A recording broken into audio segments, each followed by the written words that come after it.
নির্বাচনের আনুষ্ঠানিক প্রচার প্রচারণায় এবারে নির্বাচনের সবচেয়ে বড় বিশেষত্ব হল দীর্ঘদিন পর কোনো জোটবদ্ধ সমীকরণ ছাড়াই বড় দলগুলো একক শক্তিতে মাঠে নামছে।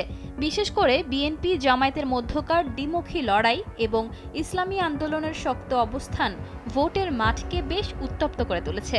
একই সঙ্গে তরুণদের দল এনসিপি ও জাতীয় পার্টিকে ঘিরেও আলোচনা তুঙ্গে। নির্বাচনী প্রচার প্রচারণাকে ঘিরে শক্ত অবস্থানে রয়েছে দলগুলো। এরই প্রেক্ষিতে ২২ জানুয়ারি সিলেট শাহজালাল মাজার জিয়ারতের মাধ্যমে প্রচার শুরু করবেন তারেক রহমান।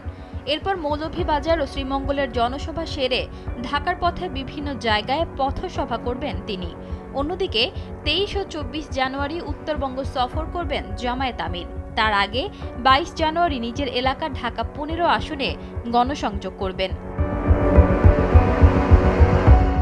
জামায়াতের ওপর ক্ষুব্ধ ইসলামী আন্দোলন এবার নিজেদের শক্তি প্রমাণে মরিয়া। একই সঙ্গে জাতীয় পার্টি নীরব কৌশলে এগোচ্ছে।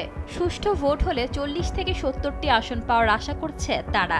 জামায়াতের সঙ্গে যুক্ত হয়ে সরব এনসিপিও।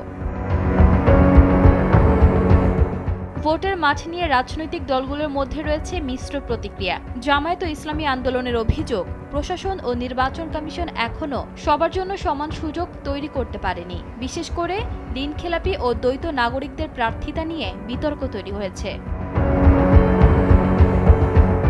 বিএনপির মহাসচিব মির্জা ফখরুল ইসলাম আলমগীর অবশ্য নির্বাচন কমিশনের ওপর আপাতত আস্থা রাখছেন। তাদের মতে পরিবেশ এখনও সন্তোষজনক। সাধারণ মানুষ, বিশেষ করে নতুন ভোটাররা চান নির্ভয়ে কেন্দ্রে গিয়ে ভোট দিতে। বিগত ৩টি নির্বাচনের তিক্ত অভিজ্ঞতা ভুলে তারা একটি ৯১ সালের স্টাইলের গ্রহণযোগ্য নির্বাচন প্রত্যাশা করছেন। রাজনৈতিক বিশ্লেষকদের মতে ২০২৪-এর গণ অভ্যুত্থানের পর এই নির্বাচন জাতির জন্য এক বড় পরীক্ষা। নির্বাচন কমিশন যদি রাজনৈতিক চাপের মুখে নতি স্বীকার না করে এবং প্রশাসন কঠোর থাকে, তবেই একটি সুন্দর নির্বাচন সম্ভব। অন্যথায় রাজনৈতিক অস্থিরতা বাড়ার আশঙ্কা থেকেই যায়। ঈশিতা আক্তার, সময়ের আলো।